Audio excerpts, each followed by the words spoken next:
Recording in progress.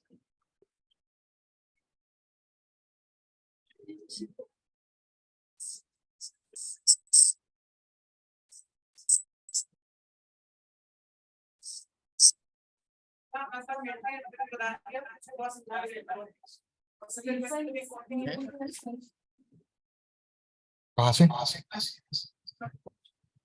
Yeah, okay.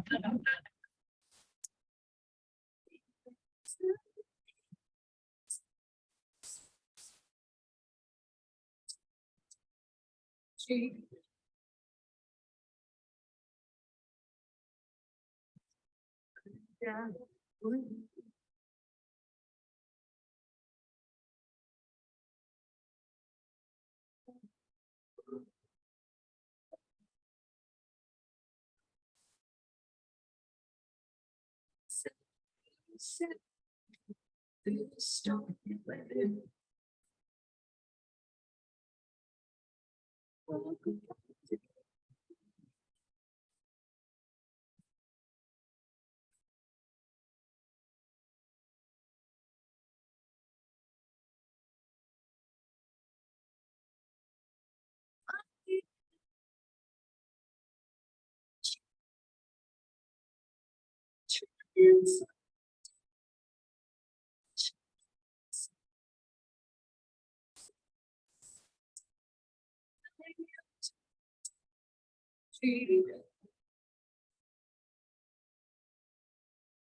Hello, everyone. I think we can start. I will just show you a quick video to introduce you to Catalyzing Change Week. And then I can...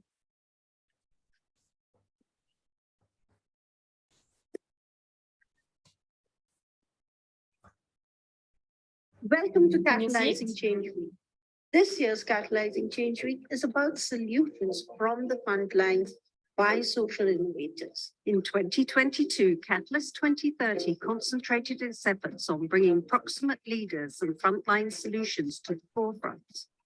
Collaborations led by members from the Global South produced groundbreaking reports on climate and transforming education, with an emphasis on offering local solutions. We continued our mission to create an enabling environment for social entrepreneurs to flourish by initiating a letter to donors, signed by more than 1,200 social entrepreneurs and innovators. The Catalyst 2030 awards ceremony was spectacular, and the awards themselves welcomed by the private sector, governments, via multilaterals and donors.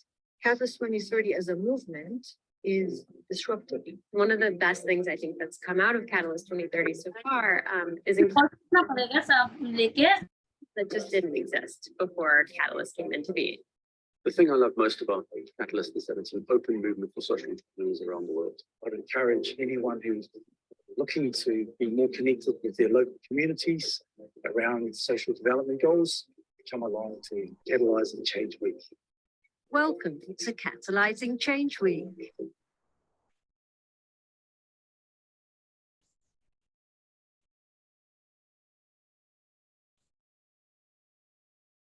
Okay. Whenever you want to start, I think we're ready. We can start. Thank you, Waila. Good morning, good afternoon, everyone. Really happy to have you today with us for the Catalyzing Change Week. Thank you so much to Catalyst 2030 for giving us this platform to discuss this very important topic. I'm Anshu Taneja from Vision Spring, and I'll be moderating the panel discussion for today. The topic for today's discussion is how to make roads safer for all. May I request everyone to mute their microphones, please? Thank you. So, how to make the roads safer for all? This is a very critical topic.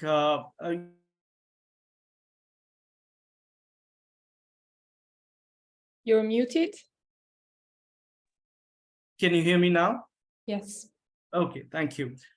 So we're discussing a very important topic today. More than 1.5 million people every year lose their lives on roads. 13% of those fatalities are in India, which is huge. You know, if you look at it, 18 people would die every hour on Indian roads. So by the time we finish this panel, we would have lost 18 lives. So such is the importance of this subject. As you're aware, in September 2020, United Nations passed this resolution as per the SDG 3.6 to reduce the road accidents and fatalities through road accidents by half by 2030. And it called 2021 to 2030 as the decade of action on road safety. So joining us to discuss this important topic today is a stellar panel. I'm really pleased for all the panelists to have spared their valuable time on a Tuesday afternoon to get together to discuss this important subject. May I first introduce Dr. Praveen Vashisht. Dr. Vashisht is the head of community ophthalmology at the Dr. RP Center at AIIMS, New Delhi. He's also the vice president for Vision 2020 Right to Sight India. He's a stalwart in the field of eye care and very passionate about public health and very passionate about road safety as well. So thank you, Dr. Vashisht, for joining us. Next, we have Mr. Arun Arora. Mr. Arora, heads strategy, communication, and overall operations for the Chetak Foundation and Maven. Again, a seasoned professional, both in the for-profit sector as well as in the not-for-profit sector, having stints for over 3 decades in organizations like Vedanta, Maruti, and many others. He's extremely passionate about road safety, and he's also a communication expert. So would love to know his views on this important subject and how we create more awareness around it. Thank you, Anshu. Thank you. Next, we have Mr. Ramashankar Pandey, CEO of Tata Green Batteries, formerly MD and CEO of Hela India Lighting. He's on several committees on road safety of ACMA, FICCI, and many other forums, and propagating the awareness and importance of road safety. So welcome, Mr. Pandey.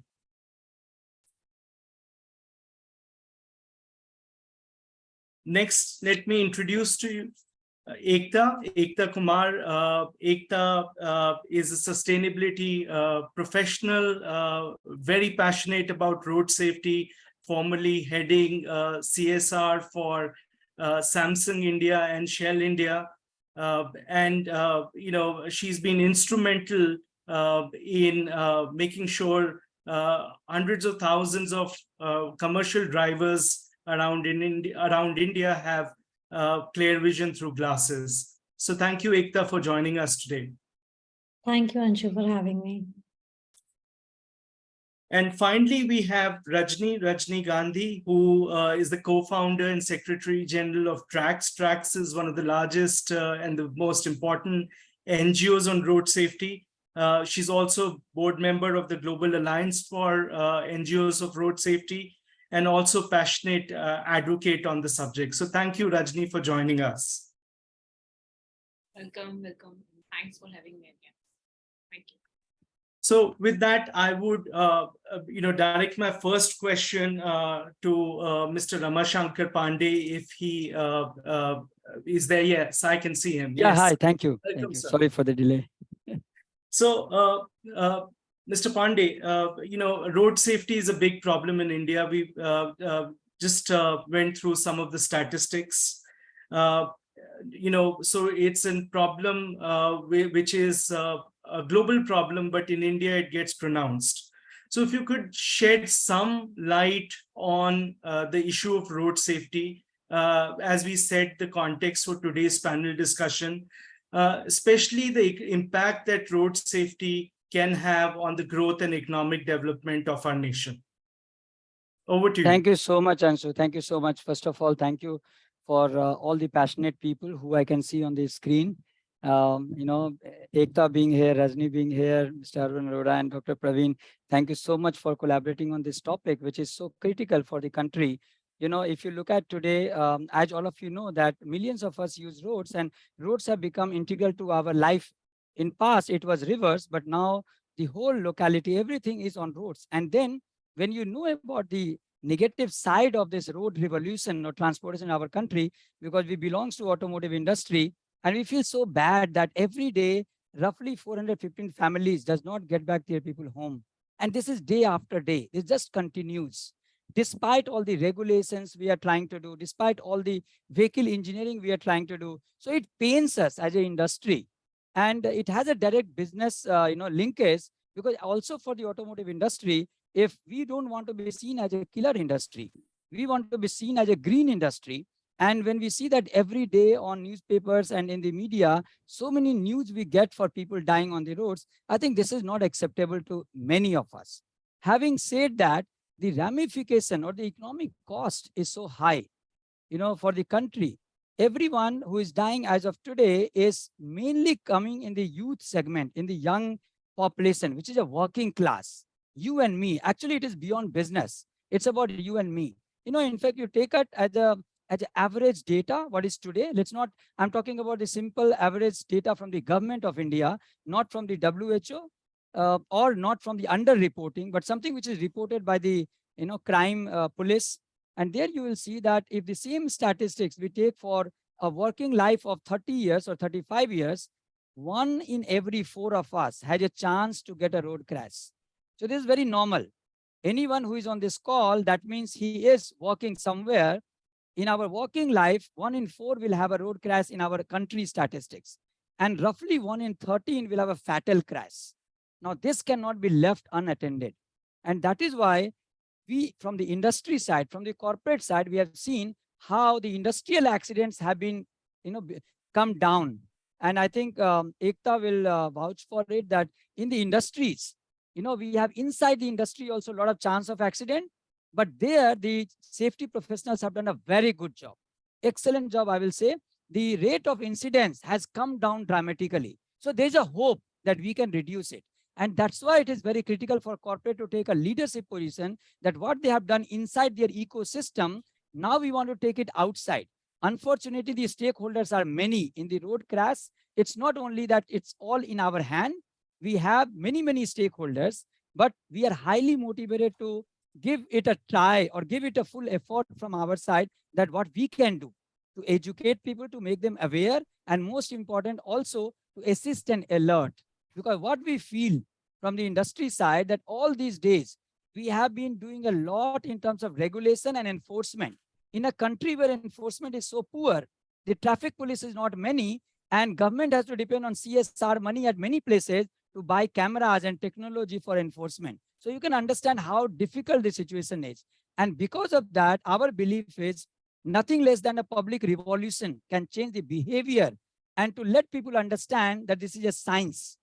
We want to really shout on this, that it's a science. It is not a bad luck, because many of the citizens in our country believe road crash is a bad luck. It's a superstition. And that's why you always see when when a black cat crosses your road, you will stop. जब काली बिल्ली जाती है आप रुक जाओगे. You have those lemon and chili hanging on the vehicles, nibu mirchi, because you think it's a bad omen. So that is why that converting that sentiment into a scientific sentiment is role of all of us. The importance of visibility, importance of vision, the whole, I always call dekho ruko bacho. जब देखो ही नहीं तो रुकेंगे कैसे? If you don't see it, how can we even apply our processing power? So all the great skill and great everything is visually impaired, and that's why visibility remains a major key part. So I think in the nutshell from my side, I can only say it's a critical problem for the country when it comes to, there's a business case for safety. All of us understand in the corporate, but the normal citizen today is not getting it that way. They feel still it's a bad luck. Chal jayega, okay is okay. And that is where we all want to come together to make people aware that it has a ramification, a huge consequence of economic damage for the family and also for the country. You know, roughly 3 to 5% of GDP, which is huge actually. You can imagine that every inch of growth in GDP is being talked by government, political parties so well that how much it is for the uplifting the poverty. In fact, the livelihood here is directly related to the lives.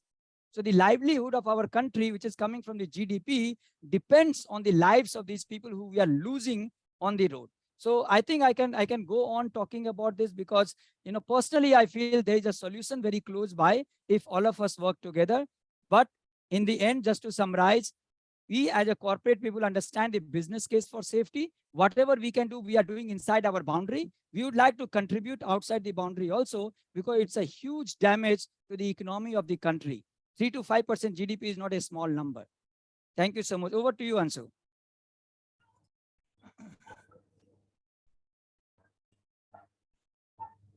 Thank you, Mr. Pandey. I think, love your passion towards this issue. And, the words that you said, it's science behind this. It's not bad luck, and how important it's to have a scientific approach towards this issue.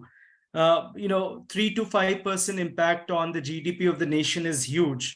It can be a game changer for the country if we are able to solve this issue. So thank you for making both a business case as well as a public health case towards this issue.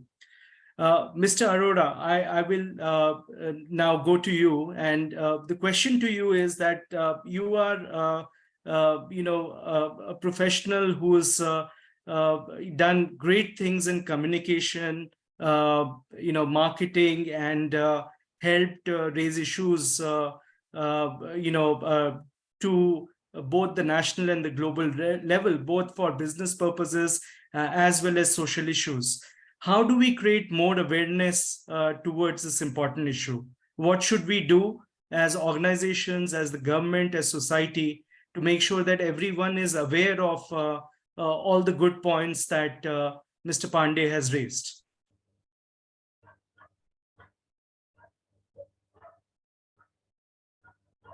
Please unmute yourself.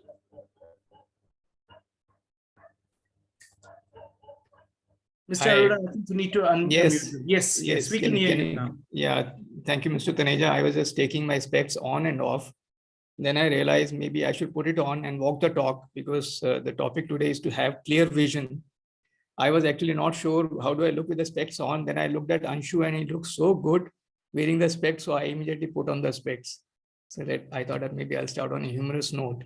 And glad to see omnipresent Rajni and Ekta at such credible forums. And such a pleasure to have Mr. Pandey and Dr. Vaishesht. I'm really honored to be sharing the dais with you today at this discussion. Do I look all right with the specs on? You look perfect. Okay, thank you. Thank you very much, Anshu. In fact, we have collaborated with Vision Spring and we've been working on this. And in fact, in the past, I worked with Maruti and I had the fortune of working with a lot of organizations, especially since automobile create a lot of pollution. So we work in the area of environment. And in addition to that, automobiles also lead to a lot of accidents on the roads. Like Mr. Pandey was mentioning, what is the cost to the economy of the people for the fatalities? But I would like to add, in addition to fatalities, even the victims who are injured, they have some major injuries. So one is the cost to the economy, and second part is how their families are impacted, how their children are impacted. Because in India, many times, most of these people are the sole breadwinner for their families. There's a huge social impact also relating to that. So recently, currently I'm working with Chetak Foundation. Chetak Foundation is the CSR arm of Chetak Logistics. There again, we are into automobile. We run a huge number of trucks and we endanger roads for the motorists, for the pedestrian, and we also create pollution. And we closely work with Tatas because our entire fleet is sourced from Tata. So we closely work with Tatas, and currently we are working with Tatas to develop heavy commercial vehicle which will be electric driven. And Mr. Pandey is working on green batteries to kickstart that initiative. So that is one part on the pollution part.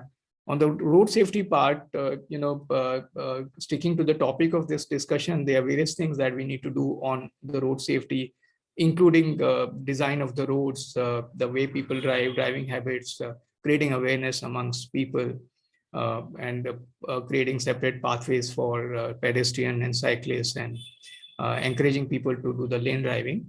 But one topic that we need to look at is very interesting stigma that we noticed, especially amongst the truck drivers. Can you believe they don't like to get their eyes tested? And as per the estimate that even Vision Spring keeps sharing with us, more than half of the existing truck drivers do not have vision good enough to drive on the road. And they choose not to go for eye testing. Can you believe that? There's a stigma attached that in case you get your eye checked, and in case they discover that they have incorrect eyesight, so they may end up losing job. So in addition to creating awareness amongst the driver, we need to create awareness amongst the promoters of logistics companies or automobile companies to assure their driver community that it is all right to get your eyesight tested, get the spectacles, get the correct vision, which will not only make you safer, it'll make your fellow motorists safer, it'll make pedestrians safer, and it'll enhance your productivity. So you'll be better employed, you'll be earning better, you'll be adding more value to the organization instead of being scared of getting your eyesight tested. In fact, we've been organizing camps along with Vision Spring across India, and we find it a challenge to conjure up 100, 150 people that we can check in a day. But we are very confident, and we are quite enthusiastic about it, and we've set ourselves a target of testing eyesight of 1 million drivers over next. May I ask everyone to mute? Thank you. Yeah, somebody who mutes quickly gets a free spectacle, courtesy, Vision Spring. Okay, so we find it difficult to conjure up 100 and 150 drivers that we can check in a day. But we've been making all possible efforts, and we have set ourselves a target of touching 1 million truck drivers over the next 5 years, wherein we'll be checking their eyesight and we'll together provide them with free spectacles. That is the kind of target we've set for ourselves, and we are progressing very well on that front. Now, there are very small things that we need to touch upon. Who all do we communicate with? What messaging do we carry?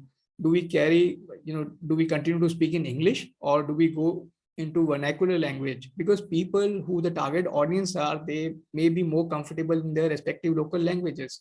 So we need to customize our communication to address to the actual audience, the targeted audience. That is one part. Second is, what is the messaging that we're giving? Can we make it very simple?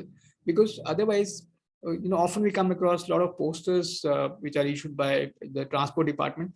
They tend to be so boring. Can we make them very interesting? For instance, if you look at all of us who are hooked on to those Amul ear panel ads that they keep coming out for years together, and they manage to have some good sense of humor, they tend to relate it with the current situation, and they come out with very interesting cartoon almost every day. Similarly, can we think of some innovative, creative ideas? And I would personally love to collaborate with anyone who's keen to take up this with us in order to have some interesting awareness campaign, which actually strikes the target audience and prompts them to take quick action. That is one that is on the awareness front. Second is, it's not a favor that you're checking their eyesight. It's not a favor that you're giving them free spectacles. You are actually making your own company better. For instance, whenever we find partners, first thing that we look at in a partner is what's in it for both of them. For instance, what's in it for them before what's in it for me. If we can satisfy both the parties, then this collaboration is very, very fruitful. One example is the Chetak Foundation's collaboration with Vision Spring, which is quite interesting, quite fruitful. I think let me take a pause here. I'm sure we can come back because we have a couple of other speakers also. Let's take their views and we can come back and continue my point of view also. Sure. Thank you, Mr. Arora. And I think, also appreciate all your contributions to helping drivers see clearly. And I think very valid points in terms of how we could more effectively communicate regarding the cause. I'll now go to Professor Praveen Vashisht. So the question to you is, clear vision is an eye health issue, but it has such a profound impact on road safety. You know the statistics better than anyone else.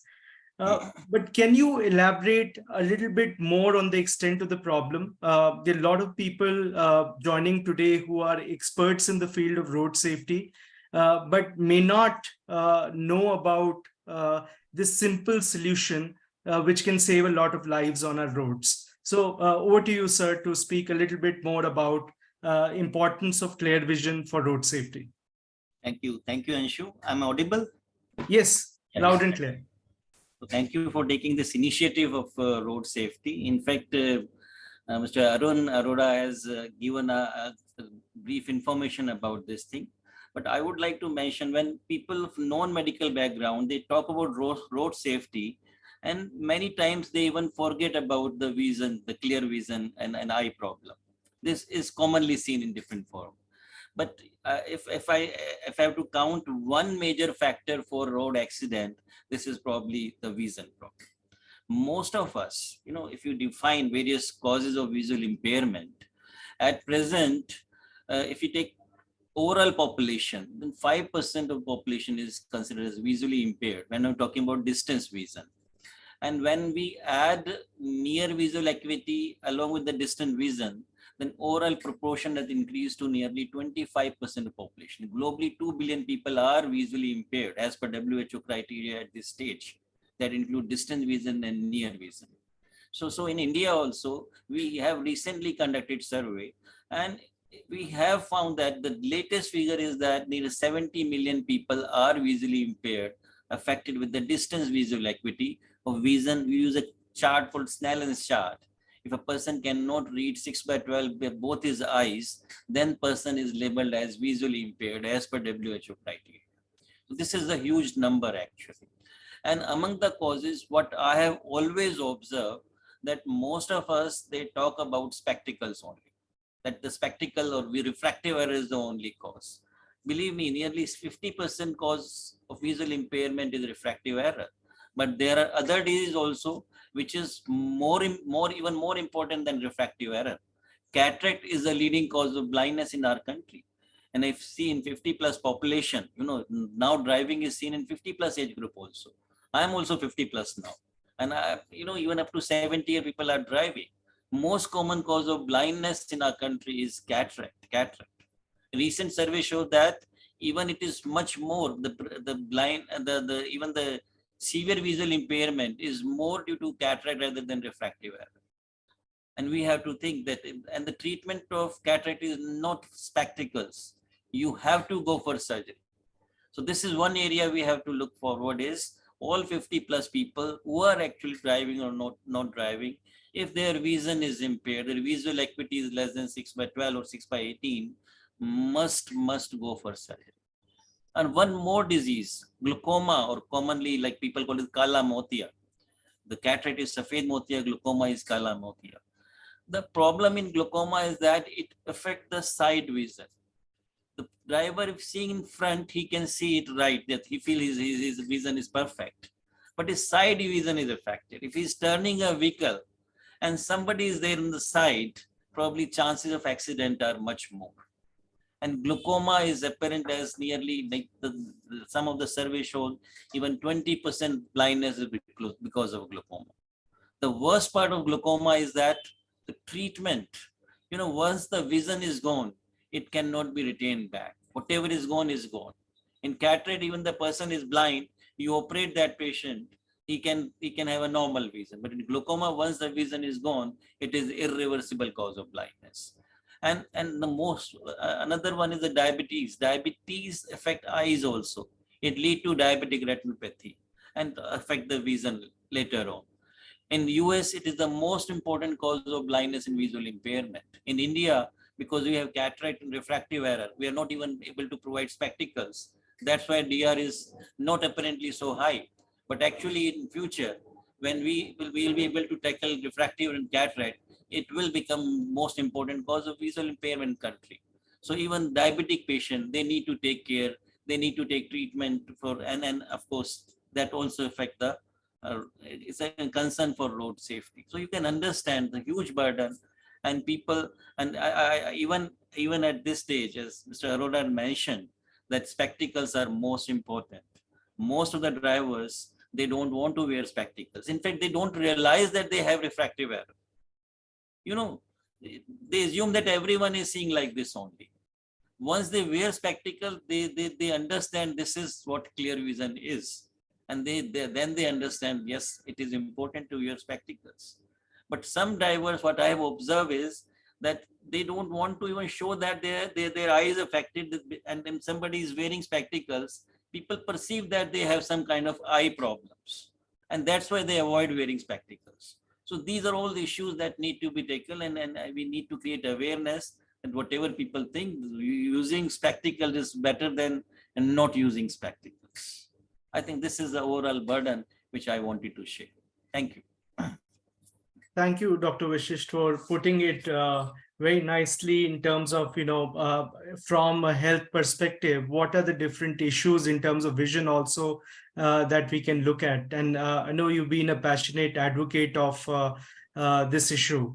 In our experience, Vision Spring, we've screened more than 575,000 drivers in India now. And we found that 63 to 64% of them need glasses. And more than 70% of them, after they got their glasses, were the first-time wearers. So that's how pronounced the problem is. Commercial vehicle drivers require every 3 years their licenses to be renewed. And eye checking or testing for vision is an important part of that process. But unfortunately, that's never complied with, and it's important that we do a better enforcement, though rules are there, but unfortunately they're not enforced to the extent we would like to have them enforced. Also remember one of a person that we were screening, a bus driver in Manali, who was driving in the hills and going as long a distance as Kashmir from Manali, and had mature cataract in both eyes. So basically, the bus driver driving on instinct without having proper vision, and thus endangering not just his life, but lives of so many others. And that's something that makes us think as we go out on the roads and, or sit in public transport. This is how critical that issue is. We've kind of the first half hour made base. We've discussed on what the issue is and how important it is. So let me now go to Rajni, who's been working in the field of road safety and an expert in terms of looking at some solutions to this issue. So Rajni, if you could, you are also on the board of the Alliance for NGOs on Road Safety. You've done phenomenal work with tracks. Could share some of your experiences on how certain collaborations and partnerships have worked effectively in the road safety space? Because as we are learning more on how we would, provide clear vision to drivers, it's important to learn some lessons from the road safety world. So share some experiences of where you have collaborated with other organizations or the government to solve an important road safety challenge. Yeah. Hi, Anshu, and thanks for bringing such a good questions to me, because I think we have heard from the experts who have actually made a base that why such issue is neglected, and now it is a time we should talk about the clear vision because we have also been working with many commercial drivers, and we have seen this is an issue. And when we come to the partnership, if we talk about partnership, so road safety is such an example where road safety is such an example that we are putting the things in a collaboration way. And the decade of action, if I talk about the decade of action in 2011 to 2020, and then it is 2021 to 2030. It is all about the collaboration that different organizations across the world, World Health Organization, United Nations, and NGOs working in the different countries. Then in the national level, if we talk about like we have also collaborated with different NGOs, and we come out with the different solutions. One of the case study I'll definitely share that you have asked for. And secondly, in case of structure, the partnership, I really appreciate the role of the Supreme Court Committee on Road Safety here, because after coming into the picture, they have actually structured road safety in a different way. Now we have state road safety, councils. We have district road safety meetings also everywhere. We are also member of many district road safety committees as well. So what is happening there? All stakeholders are coming on one table every after a month or quarter, or in a way, and they are discussing about the issues to take the road safety issues on the next level. The point which I want to stress upon here, because we are using this platform, so I think one of the important point we should not miss of any partnership is the accountability. Till the time as a stakeholder, I will not put an accountability on my shoulder or on me, that if I am participating or I am responsible for this, so I have to complete this task within this time. So that's a problem we are still facing, and not in our country. I think in many other countries also, some sort of issues are coming where stakeholders are not so much active, or the willpower is still to be active more from the authoritative side. So these are the points which needs, once you have a partnership, that is fine. But on the second level, how you are putting the accountability, that is very important. So in that way, I just want to give one example to you in case of our collaboration. We have started the helmet advocacy in 2014 to 15, near about. And we have started fighting for the fake helmets. Like this should not be, this is not acceptable at all, and we have to do something for this cause. So we have started, and then slowly and steadily, many stakeholders, rather I'll say, even not national, we have got international support also, while we were fighting for the listing out the helmets into the BIS list, also mandatory list, because it was not the part of the mandatory list, and many other NGOs were also working on the same issue. And slowly and steadily, yes, other stakeholder, district to district, state to state, and finally in 2020 we got this gadget from Ministry of Road Transport and Highways, and they have issued this, that now this is under this regime, and no fake helmets can come into the picture. And another point was that we have collaborated with NGOs. We have reached number of NGOs, and we have made a Helmet India coalition. So many NGOs, many stakeholders, even rather the riders who are very much professional riders, they have collaborated with us. They have taken this issue in their cities and in their states also. We have started one campaign also in 2020 when COVID was happening. So we have tried to make a maximum opportunity while sitting in home also, what we can do for road safety. So we have started one campaign called Breakup Campaign. Breakup campaign means let's break up with the fake helmet or substandard helmets. And we got a very good result from different part of the country. They have come together and many authorities have actually issued the notification in their cities and districts and states that yes, we want standardized helmets on roads. Recently, also, we had a very great meeting in one of the state road safety meeting. And there we are going to decide for the modus operandi that how to control the manufacturing of the, fake helmets or substandard helmets. So and even if I did remember the international community, we have put the online petition also for putting the helmets into the BIS list and for the fake helmets. So many international organizations also have come forward and they have signed that petition also, which straight away was very helpful. So this is what one of the solution we have come out while doing all the work in collaboration way. Many international organizations have published our case studies that how it can be done and how the collaboration in India is actually effectively working on the safety of two-wheeler riders, especially.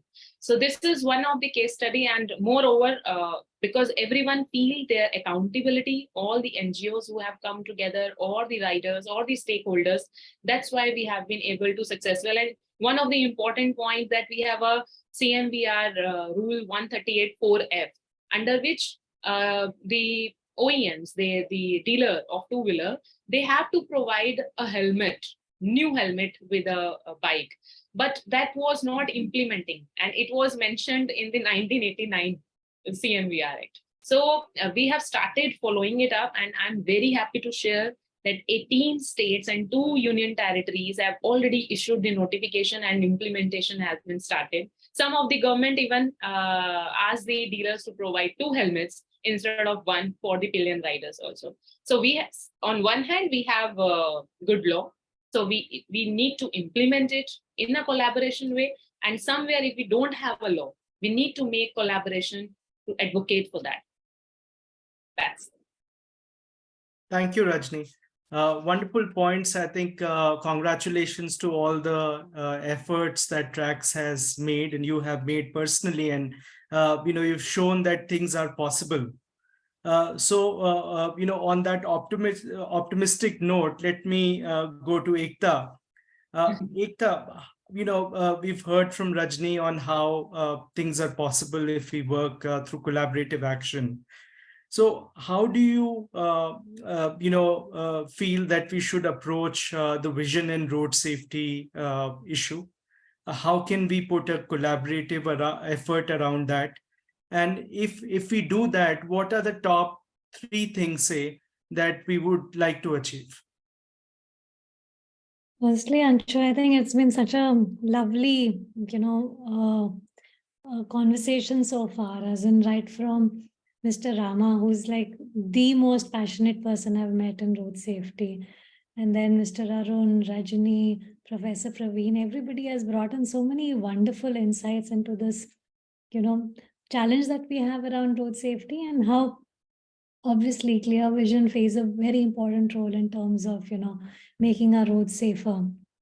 The question that you ask around collaboration, Anshu, is a very pertinent question. As in, I would like to kind of recall something that we recognize as a crisis that happened in the near past, and how everybody collaborated on it. So we saw COVID-19 come into the country. We saw how the government immediately kind of geared up for it and said, okay, there's going to be a lockdown because we need to stop the spread of, this virus. We saw how corporates immediately jumped into action.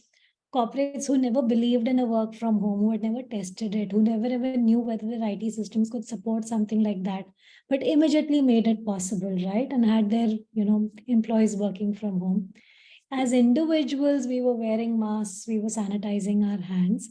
And as NGOs, there was a whole lot of work being done by them because they recognized in your team, yourself, Anshu, on the road, giving food, giving groceries to the people who do not have the luxury of a laptop and a work from home, and who were losing out on their daily wages because of this, lockdown. So we all understand what the word collaboration means, as in this is not new to us. It's just that we don't understand that this is a crisis. I think that's the bigger issue right now that we need to, talk about. If we saw this whole road safety thing, if we saw what you said in the beginning of this conversation, that, 18 people die every hour, even in COVID, I think the numbers were similar or maybe lower, and yet we had a lockdown. So I think the whole piece around collaboration needs to be that first everybody has to be on a common ground in terms of understanding that this is a crisis and something needs to be done about it. So that for me is the starting point. And I think not enough has been done and said about it. Like, all of us who understand and work on road safety recognize that, 18 people will, not be with us at the end of this hour. But I don't know if the others see it and, understand it with that kind of a magnitude. The second piece that Anshu, I think that also needs to be done for people to understand this crisis is a little bit of a pilot at different locations with different segments, which you have again, Anshu, been instrumental in driving. And that's something that, in fact, when I was with Shell, was instrumental in selling the whole concept of, clear vision for road safety to both my internal and external stakeholders that yes, 65% people are walking out with glasses. Right? Obviously, you don't want to say that all of road safety will get solved with clear vision. There are many other aspects as well. But whatever is the low-hanging fruit can be solved, right? So as a part of this whole collaborative thing, I think a little more noise, a little more data in the face needs to be done. As in that's something that's really important. The third thing that we all need to understand is that when we talk about, collaboration, CSR coming into the collaboration, because I came in as a CSR, head at that point of time, the whole idea of CSR is to solve a problem, and especially strategic CSR, as in there is, of course, CSR, which is not very strategic, and people are doing everything as a corporate. They're doing health, they're doing education, they're doing livelihood, they're doing skilling, they're doing road safety, without having much of an understanding of either of them. But when it comes to strategic CSR, I think the big difference will be like Mr. Arun, Mr. Rama will be doing road safety because they are good at road safety as a corporate themselves. They understand it themselves. They use their employees as volunteers in this journey. They spread the message of what is there inside their organization as a policy and a practice in the environment. Likewise, oil companies do it. Likewise, a company that manufactures automotive vehicles or, scooters does it. Likewise, a logistics company does it. As in, there's a small universe of people who understand road safety, and it's a strategic CSR for them when they do say road safety. What needs to be done now as a part of this collaboration is to keep expanding this circle. So if you remember, Anshu, you and I managed to convince the cement conglomerates to make road safety a part of their agenda, and they went down, the path with us, getting their truck drivers' eyes tested. We managed to come, multiple ports, right from Bangalore port to the Chennai port to so many other ports. We managed to convince the port authorities that, there are so many truckers lining up outside your ports. Road safety is a big issue, and, let's collaborate and make this happen. So the circle of influence needs to, kind of expand beyond the people who understand it and already, have it as a part of their agenda. How do we make it a part of the agenda of the Cokes and the Pepsis of the world as well? Because these logistics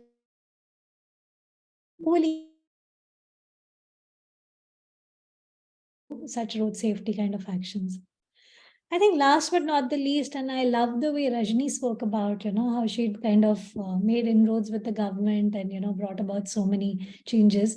You need government on your side. As in it, if you think of one big program where the which was successful, whether it's COVID, whether it's polio eradication, all of this happened because government was hand in hand with everybody on that journey. None of this could have happened, with just the corporates or just the NGOs or just the individuals trying to drive it on their own. So it means a lot of knocking of the doors. It's not easy to get government to listen to you because they've got so many priorities. It does mean also finding the right person. As in, a lot of times you realize that it's also an individual thing. You speak to Anshu, he gets it, but you speak to somebody else, they think, oh, let me think about it. So, it's an individual thing. So find the right stakeholder in the government who gets it and then who becomes your ally in it. And I think then it's like just repeating these steps again and again. So there are multiple state governments, there are multiple, companies across the world. You keep doing this, knocking on the doors of different corporates, knocking on the doors of different, governments, and basically expand the collaboration and the reach of this whole initiative. Thank you, Ekta. It was wonderful. Expanding the circle of influence, getting people on a common ground, because that's when collaboration happens, because everyone has a shared understanding of the issue. And also, like the examples, and you've been instrumental throughout our partnerships to push us beyond to different sectors and different avenues, and open more doors, and make more people aware of vision and road safety. So thank you, Ekta. We have 10 minutes left. I'm conscious of time, and 5 speakers. So I would probably direct one last question to each of the speakers. I would request all of you to be very brief. We don't want Waila to knock us out of the webinar, sharp in 10 minutes. So, so let's expect collaboration from all the speakers.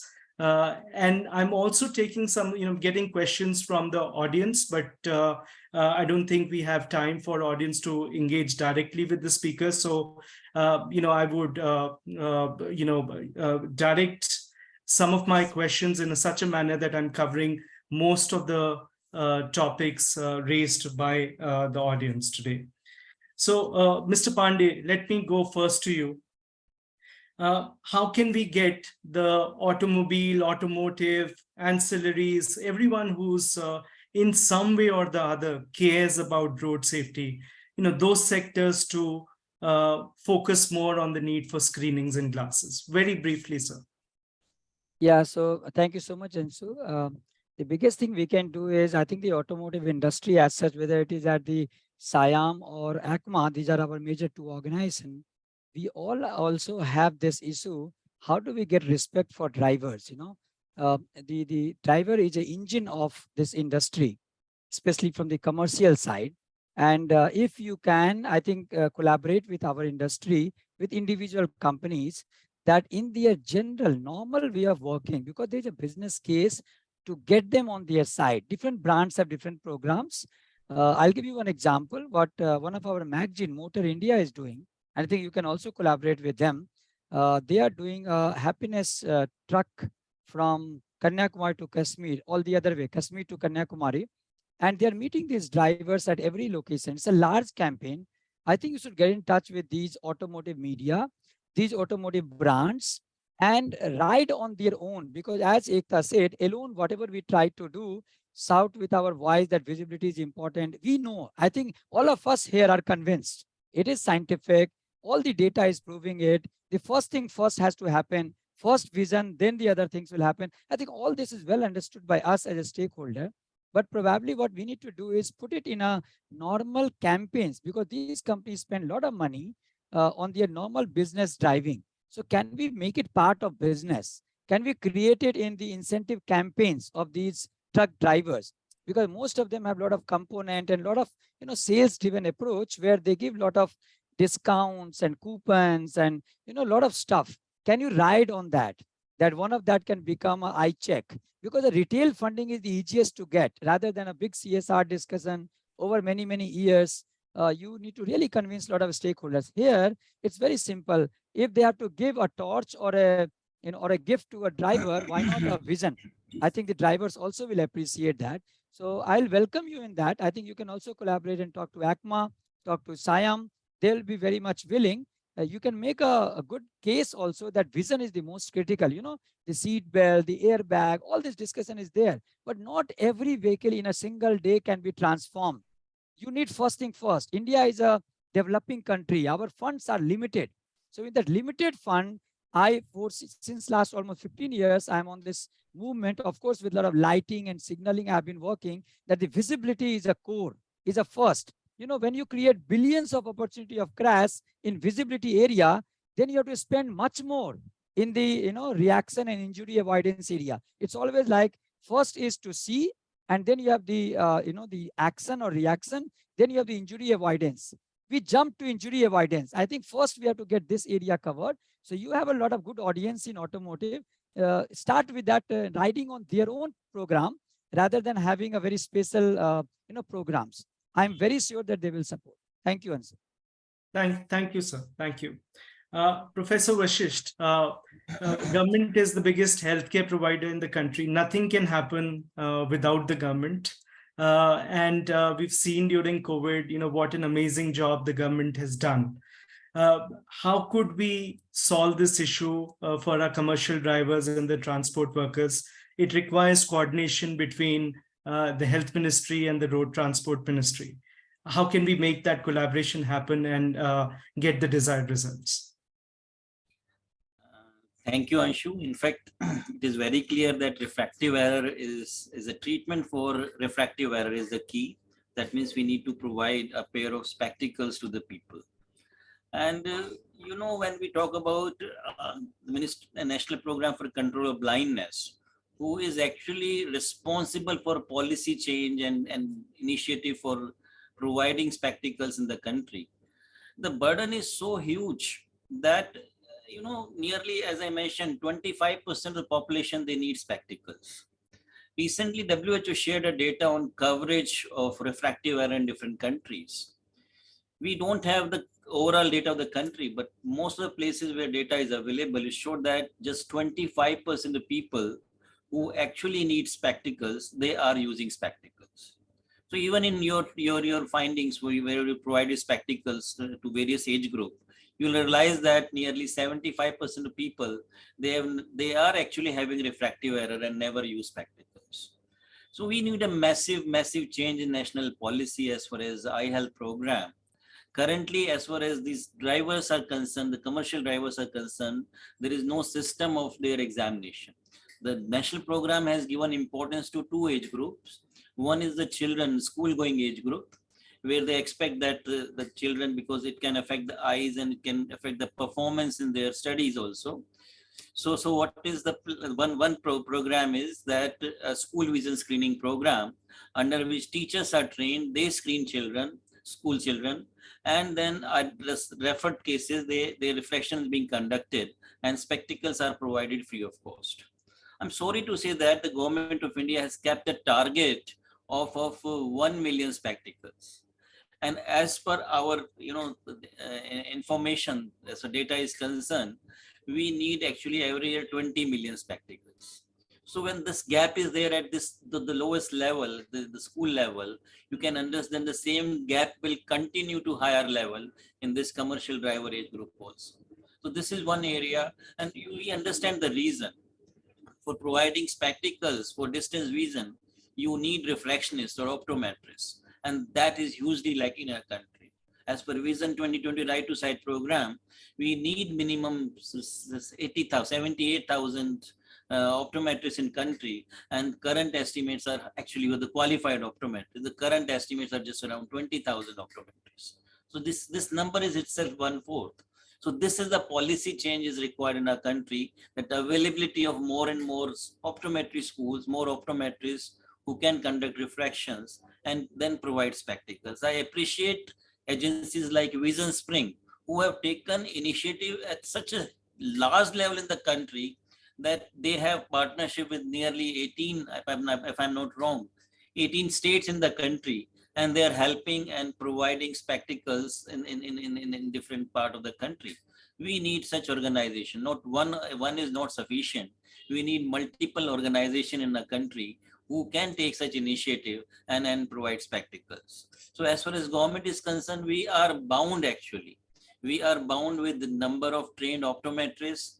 Though policy changes are required, we are bound. The priority age group is still in government of India. It is young children and adult with presbyopia. This is the priority in our country actually. What we need is a change. A change is that as per road safety program, these commercial drivers should be included as a priority in National Program for Control of Blindness. And in fact, we should have a kind of, I always say that whenever license facilities are there, they get a new or they have to go for renewal of their licenses, their proper eye examination should be must. They are submitting certificate. The medical MBBS doctor is writing that their vision is this much and he is signing that he is fine. But the MBBS doctor, they don't know refractions. It is the optometrist who should conduct refraction. Ideally, there should be availability of optometrists in all these agencies where license facilities are there. Then we can think of some minor change in the country. And this is the, people give money and try to get certificate from doctors. This should not be the rule. Ideally, what we need is proper examination, their refraction, provision of spectacles. Only then they should be allowed to go for actually the driving test, etc. This change is required, and therefore that we need collaboration at the highest level in the Ministry of Health as well as Ministry of Road Safety. There should be I think, a kind of partnership that Ministry of Health is providing such facilities, and Ministry of Road Safety or Ministry of Road Transport, they are providing facilities to the health department. So that kind of integration is needed in our country. Thank you. Thank you, sir. Thank you so much. I'll quickly go to Mr. Arora, and so we are short of time. So 30 seconds to answer this question. How can we get big funding for this issue? World Bank, UN, big organizations, big corporations. How can we get them to invest in this issue?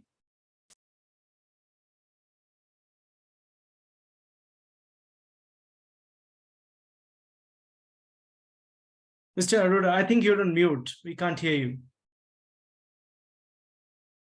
I'm so sorry. Can you hear me now? Yes. Yeah, let me utilize these 30 seconds to bring about a point of what is that we can do instead of saying what is that government is not doing or others are not doing. Building upon the points raised by Dr. Vashisht and Mr. Pandey, what we are trying to do with our OEMs is, can we talk to them, do advocacy with them, and ensure then whatever trucks enter into any OEMs, they have to carry that visual verified certificate.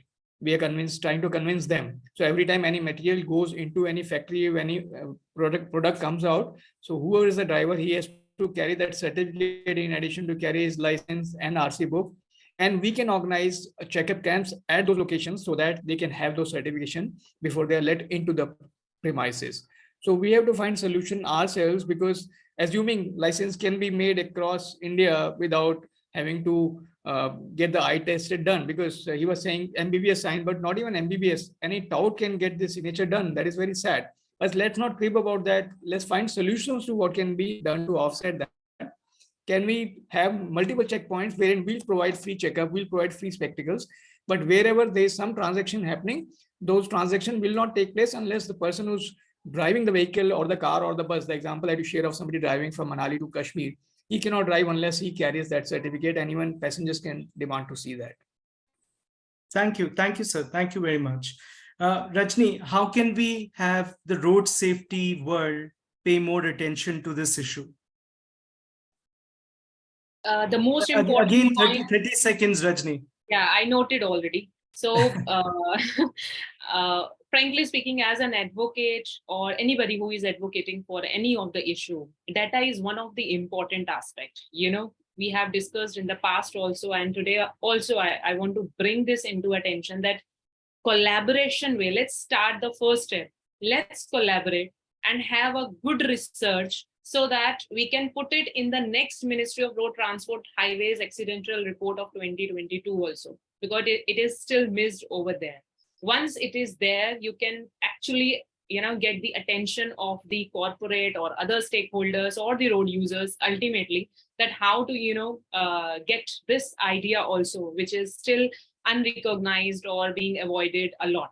So this is an important aspect, and I just want to bring into your attention that in case of SDGs also, like we are talking about that how we can talk road safety and all. So even SDGs also, not even 3, even 11, even 16, and even 17, we are talking about. So something is already collaborating in another way. So we need to get data in our hands so that we can advocate the issue, not nationally, internationally as well, and we can bring some good case studies.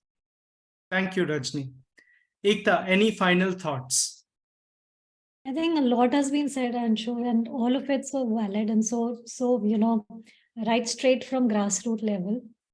I couldn't agree more with, Arun saying, let's do it in our house. Couldn't agree more with the torch t-shirt versus an eye checkup. In fact, we tried that in our own a business and it worked very well. Instead of t-shirts, they did eye checkups that year with you. So like Rajni is saying, data is so critical. I think the steps that I would like to kind of just share over here is that do it with the partners who are already on board. Bring that data to life, as in bringing that data to life with in our city or whatever. And so we've been speaking about it for some time. I know that you're already on that path. So, once that happens, maybe make it more tangible for everybody to understand that, yes, this does lead to road safety. It's not just intuitive, but there's real data around it. And then taking it to the right people, like Professor Praveen was saying, to the government, to the right people, to make them understand that this little policy change needs to happen. You need to get commercial drivers into the wing of this. And then last but not, let's not forget, Anshu, it's not going to be corporates and Vision Springs and NGOs solving this. There's a whole network of hospitals that exists, right? Which needs to be brought into the fold of this as well, where a driver should be able to go in when he's in that city to get his eyes tested for free and walk out with a Vision Spring glass or whatever. So there's a network that needs to be tapped for this as well. Like polio, it was not like they were setting up fresh camps for it. There were existing Anganwadis and existing, infrastructure that was leveraged. So something to that effect that needs to be thought through as well. Thank you so much, Ekta, and thank you to all the panelists for joining today. I think raising awareness about this critical issue and bringing it to the forefront of public debate. I think we've seen the importance of the issue, how much difference we can make to people. How much difference can we make to our lives? Every time we go out on the road with our family, on the highways, this is something that can affect us. So on that note, I would like to thank all of you. I would like to thank our wonderful audience, and also like to thank Catalyst 2030 and Waila for giving us this platform to discuss this important issue. There are 4 E's of road safety: enforcement, education, emergency response, and engineering. And we just hope that the 5th E is I care. And with that hope, I would like to thank all of you again for joining us today. Have a great day. Thank you. you. Thank you so Thank much. you, everyone. Thank you. Thanks, everyone. Bye-bye. Thank you. Thank you, everyone.